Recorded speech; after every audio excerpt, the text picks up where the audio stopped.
when I read the script, I couldn't put it away. I got goosebumps, and I was like, this is fantastic.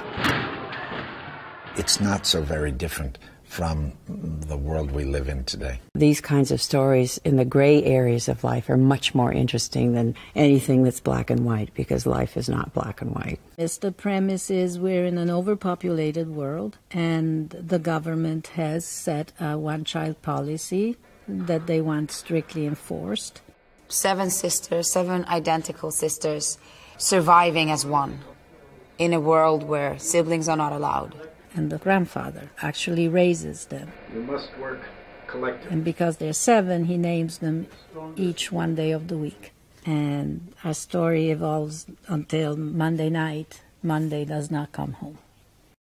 Monday is the most like Karen Sedman. She has embraced this life. Tuesday is the hippie, she smokes dope, she's kind of like whatever. Wednesday is the sports fan. She is athletic, rough, tomboy. Thursday is the rebel. She doesn't want to be Karen Sedman once a week. She wants to have her own life. Friday is a computer geek.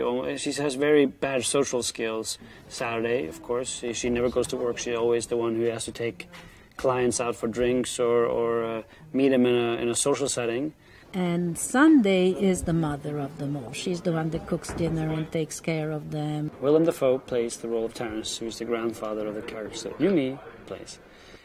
And he is their guardian. He's the one that raises them and teaches them about the world and how to survive. It's an interesting character because he's a man that you're not quite sure where he fits into the world or where he comes from, but he's obviously given everything up to take care and nurture and teach these 7 children.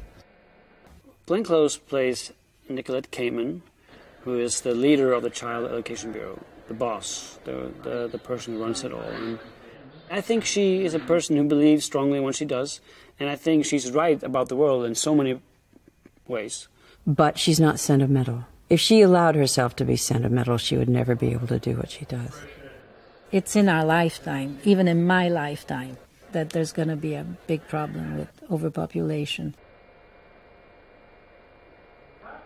Every shot that involves all the sisters, that involves duplication, is different often, and we have different techniques for different shots, and we use all different. We use face replacement, we use split screens, we use static cameras, we use the doubles. We have actresses that are we had hired in to portray the siblings from behind in certain shots and in the background for certain shots. It's really tough because usually in a conventional movie you cheat all the time with the lighting, with the camera angles, but here we cannot, because once we lock the camera and we place the lighting, it has to be like that for the whole sequence, mostly.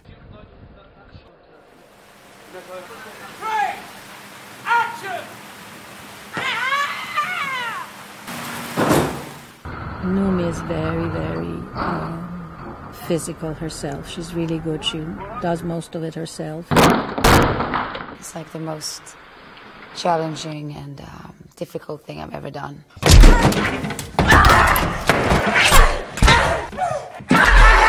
We only done one real fight scene with her, but that was a big one, and it involved all of the sisters that she's playing except one. You know, suddenly like 5 sisters could beat the hell out of 3 guys. And so it was trying to keep it realistic in that respect. One, action!